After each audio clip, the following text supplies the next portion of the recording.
Ya, pemirsa, hasil hitung cepat atau quick count sejumlah lembaga survei memprediksi Joko Widodo Yusuf Kala memenangkan pemilihan presiden wakil presiden. Dan di studio kami saat ini sudah hadir Bapak Joko Widodo, kandidat presiden yang kemudian diprediksi akan menang pada Pilpres. Pak Jokowi, selamat datang. Terima kasih sudah hadir di Berita Satu. Bagaimana tadi menembus keruwetan di ruang redaksi? Agak susah jalan ya, Pak.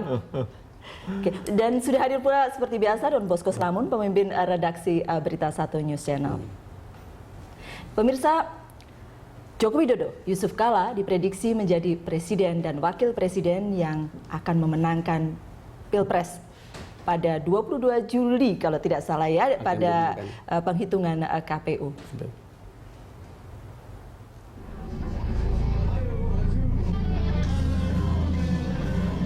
Inilah konser Salam Dua Jari yang menghimpun masa pendukung Joko Widodo Yusuf Kala.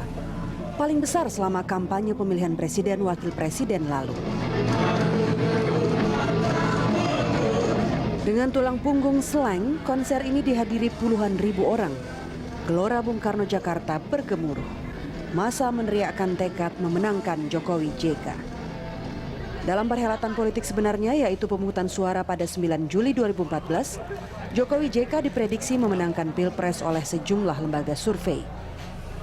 Menurut hasil quick count, Saiful Mujani Research and Consulting yang bekerja sama dengan LSI, Jokowi JK unggul dengan perolehan suara 52,97%.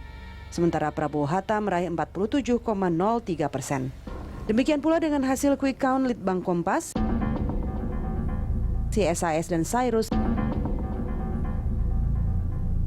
serta poll tracking. Dan hari ini sejarah baru telah dibuat. Inilah sebuah babak baru Indonesia.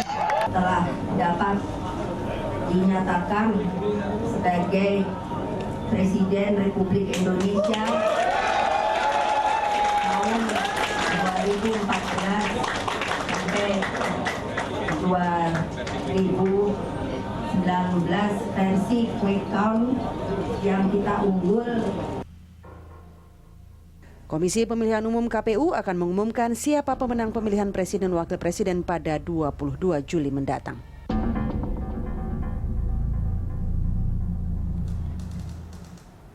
Pak Jokowi memang masih 22 Juli untuk pengumuman resmi dari KPU dan tetapi bagaimanapun juga selamat kita ya. mengucapkan selamat dulu Mas, walaupun masih versi quick count. Ada tapi kalau lihat quick countnya kan ini lembaga-lembaga survei yang kredibel. Dan kita sudah pernah dulu bilang, bisa nggak kita pada waktu di Pluit dan di Pasar Baru bilang memanggil dari Pak Mas Jokowi, wali kota, gubernur, kemudian sekarang panggil Bapak Presiden. Tapi dari Pak Jokowi sendiri, bagaimana pengamatan Bapak tentang pelaksanaan Pilpres kemarin?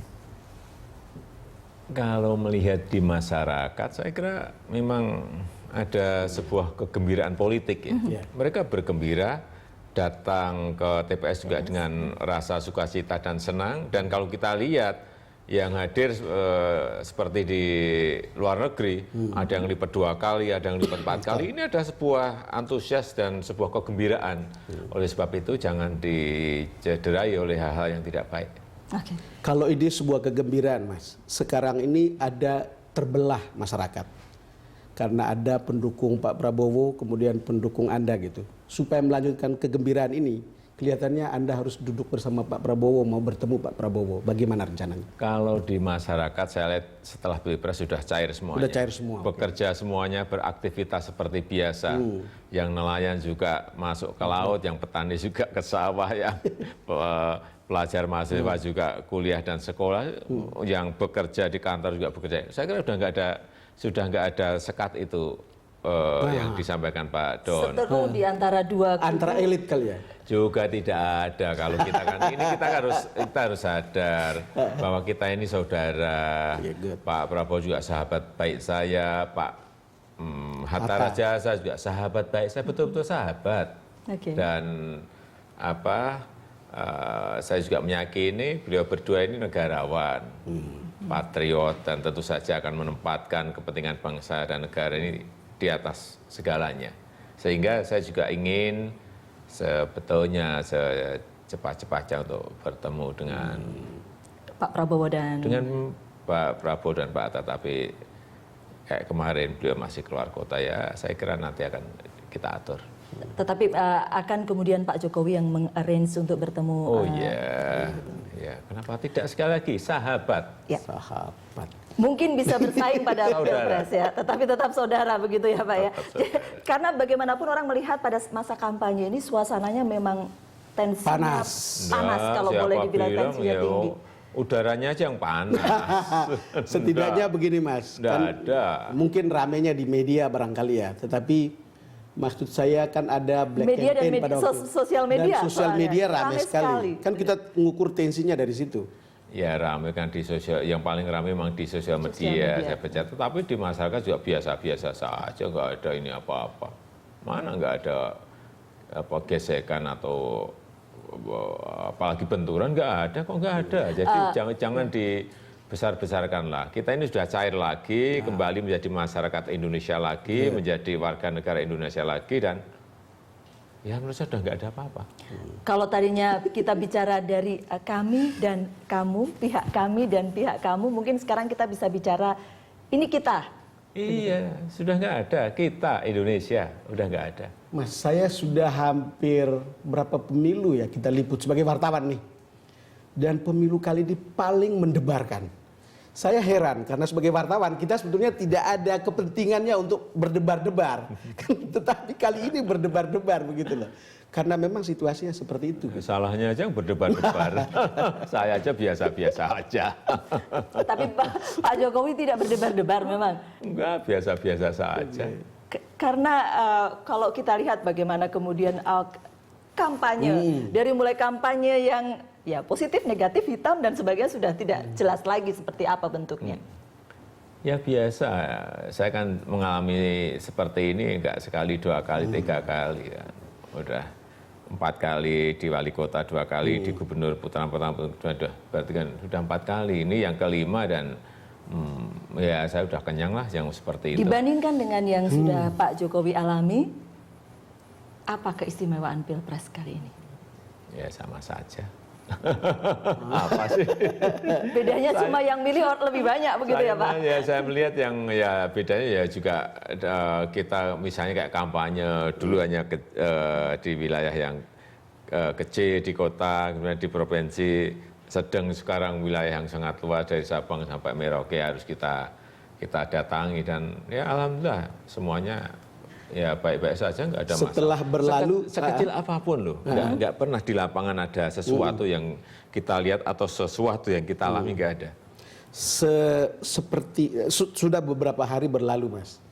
Tentu masih ada dalam ingatan atau perasaan tentang cerita Presiden Boneka. Masih ada cerita tentang keraguan pada Anda sebagai seorang Muslim. Itu sudah beberapa hari lalu, sudah berlalu. Sekarang masih adakah itu terasa di dalam pikiran atau di dalam perasaan? Nggak ada. Hilang semuanya, nggak ada. Nggak ada sama sekali. Alhamdulillah nggak ada. Tapi sepanjang kampanye kemarin, 1 bulan ya masa kampanye ya, Pak Jokowi sudah berapa daerah yang dikunjungi? Titik ya? Seberapa titik? Tuh nggak ngitung udah sehari. Kalau begitu begini saja, istirahat berapa hari? Berapa jam? Berapa menit? Dalam 1 bulan istirahat berapa hari? Oh, istirahat nggak ada sama sekali. Sama sekali tidak beristirahat. Mungkin sudah berapa, 3,5 bulan. Nggak ada sama sekali. Betul-betul nggak ada sama sekali. Tetapi kalau kita yang kita rasa juga nggak, ya biasa-biasa saja. Biasa-biasa saja bagaimana Mas? Saya mengikuti sedikit perjalanannya. Saya ikut di Jombang, tapi teman-teman saya ikut mengejar Anda sampai di Jember. Kemudian dari Jember Anda ke Madiun gitu, jauh banget itu. Dan saya tahu sepatunya masih seperti ini. Lalu kemudian konvoinya adalah Kijang, ya kan? Begitu. Dan di Madiun sampai subuh. Jam 5. Sampai jam 5, ya, lalu jam kemudian 5. Anda perjalanan hari itu dari Madiun ke Jombang, yang kemudian kita ketemu itu, kemudian dari situ ke Surabaya, dan di sana juga tetap ada kegiatan. Apa yang membuat Anda tidak merasa lelah? Ya memang jadwalnya sudah disusun seperti itu, tetapi memang biasanya kita tuh di jadwal itu jam 10 sudah selesai. Tapi prakteknya ya seperti kayak kemarin ya di Jawa Timur, jam 5 baru bisa masuk ke Madiun. Jam 4 pagi masih diterima di pondok pesantren di Trenggalek. Dan jam 4 ya sebetulnya saya sudah ngantuk-ngantuk gini. Tapi kenapa tidak ngantuk jadinya? Ngantuk gini, begitu pintu dibuka, itu yang Marawis terbangan itu, nggak mungkin kan saya ngantuk-ngantuk ya gini-gini. Jadi ya ini sekali lagi ini politik yang kita maknai dengan sebuah kegembiraan ya seperti itu. Artinya yang menunggu juga masih utuh dengan apa acaranya yang masih sambutan komplit. itu membuat semangat Bapak makin. Oh iya dong, masa disambut dengan dengan Marawis terbangan seperti itu kita ngantuk-ngantuk gini ya. Rasanya musik begitu itu apa? Ya memang harus seperti ini kan, memang kita harus tunjukkan. Kemudian sebelum sampai ke situ jam 12 dicegat di Trenggalek sebelah timur juga yang tidak masuk ke dalam acara kita ya, tapi kalau yang nyegat sampai ribuan, sampai sebanyak itu ya nggak mungkin kita nggak berhenti karena juga dicegat di tengah jalan. Sambutan yang begitu meriah membuat Pak Jokowi tetap yakin akan unggul dalam Pilpres. Walaupun untuk real count ya. Untuk real count. Walaupun apakah itu walaupun survei sebelumnya sudah menunjukkan bahwa popularitasnya, elektabilitasnya sedikit stuck gitu. Ya enggak, ya, memang seperti saya sampaikan belum ketemu antara mesin relawan dan mesin partai. Tetapi pada 2 minggu terakhir sebelum hari H itu ketemu, sehingga memunculkan sebuah arus, sebuah gelombang yang sangat cepat sekali. Itulah saya kira yang membuat rebound ya. Ada kembali untuk naik, dan itu juga kita rasakan di lapangan bahwa mereka sudah bisa kalau saya bilang keruk gitu sudah bergerak. Di saat-saat akhir. Di saat-saat. Untung tepat pada waktunya ya Pak ya. Ya kita sudah perkirakan bahwa itu akan muncul. Karena sebelumnya kan sudah di tinggi, lalu kemudian turun, naik sedikit turun lagi, lalu flat, lalu rebound 2 minggu terakhir. Pada saat itu Mas ada 2 isu yang paling kencang. Orang seperti Fahri Hamzah ketika Anda mendeklar akan ada Hari Nasional Santri, Anda dibilang tanda kutip ya sinting. Dan itu kemudian justru itu menjadi mendatangkan simpati. Lalu kemudian yang kedua katanya konser 2 jari yang membuat itu rebound.